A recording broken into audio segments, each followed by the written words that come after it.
ఇక ఉమ్మడి మహబూబ్ నగర్ నుండి మా రిపోర్టర్ స్వామి ప్రదీప్ మరింత సమాచారం అందిస్తారు. ప్రదీప్ చెప్పండి, ఇప్పుడు అక్కడ ఉన్న సిచ్యువేషన్ ఏంటి, అలానే అక్కడ ఎన్ని వార్డులు ఉన్నాయి, ఎక్కడెక్కడ ఎలక్షన్ జరగబోతుంది? ఉమ్మడి పాలమూరు జిల్లా వ్యాప్తంగా మున్సిపల్ ఎన్నికలకైతే సర్వం సిద్ధం చేశారు అధికారులు. ఇప్పటికే దీనికి సంబంధించి ఓటర్ల జాబితాను కూడా పూర్తి స్థాయిలో పూర్తి చేసిన నేపథ్యం అయితే ఉంది. మరోవైపు ఈసారి పాలమూరు జిల్లా కొంత ప్రత్యేకత సాధించుకుందని కూడా చెప్పొచ్చు. పాలమూరు అంటే ఉమ్మడి మహబూబ్నగర్ జిల్లాలో మహబూబ్ నగర్ పట్టణం ఈసారి కార్పొరేషన్ గా మారడంతో అక్కడ ఎన్నికలైతే కొంత ఎన్నికల వేడైతే రగిలిందని చెప్పొచ్చు. మరోవైపు ఈసారి ఉమ్మడి పాలమూరు జిల్లా వ్యాప్తంగా 21 మున్సిపాలిటీలు ఉండగా ఒకటి కార్పొరేషన్ గా మహబూబ్ నగర్, మొత్తం 21 మున్సిపాలిటీలు ఒకటి కార్పొరేషన్ గా మారడంతో అక్కడ ఎన్నికలు పూర్తి స్థాయిలో అయితే సర్వం సిద్ధం చేశారని కూడా చెప్పొచ్చు. అయితే మరోవైపు ఈసారి ఎన్నికలు జరగని అంటే ఉమ్మడి పాలమూరు జిల్లాలో ఎన్నికలు జరగని కూడా కొన్ని మున్సిపాలిటీలు ఉన్నాయి. దానికి సంబంధించి రంగారెడ్డి జిల్లా కొత్తూరు, మరోవైపు జడ్చల్ల, అచ్చంపేట, నాగర్ కర్నూలు జిల్లాలో ఉన్న అచ్చంపేటలో ఈసారి ఎన్నికలు అయితే జరగడం లేదు. అయితే వాటికి మే వరకు టైం ఉండడంతో అక్కడ అధికారులు ఎన్నికలు జరపడం లేదని కూడా చెప్పొచ్చు.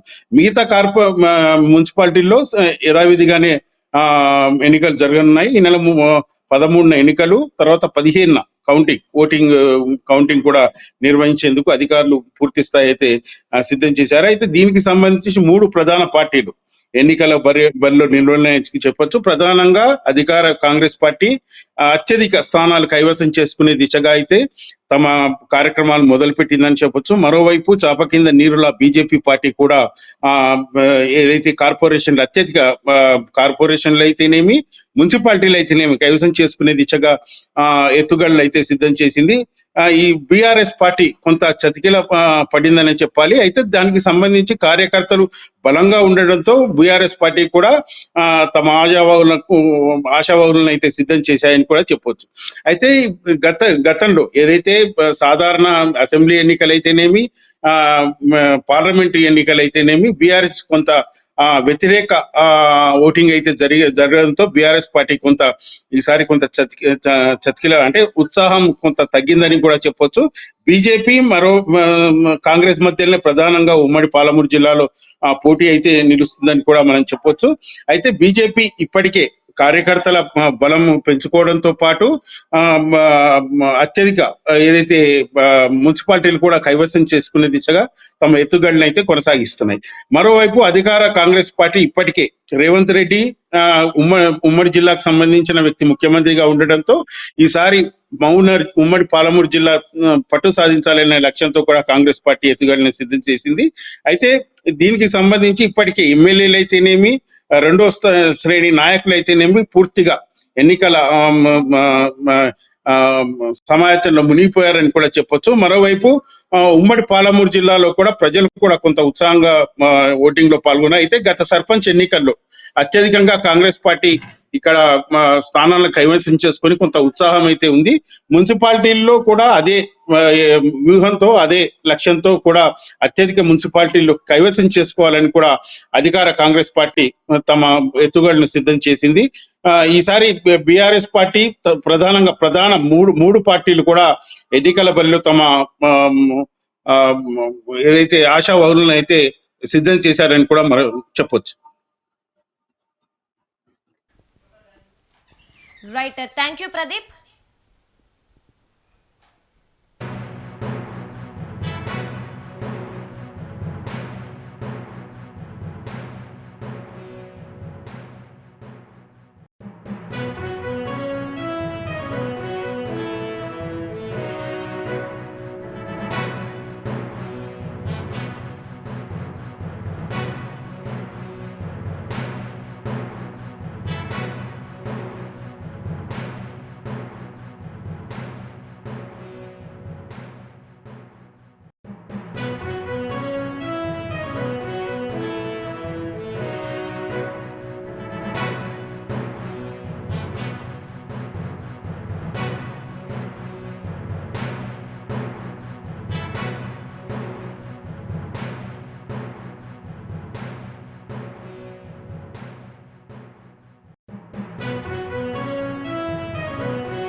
బులెటిన్లో బ్రేకింగ్ న్యూస్ చూస్తున్నాం. తెలంగాణ మున్సిపల్ ఎన్నికల నగారా మోగింది.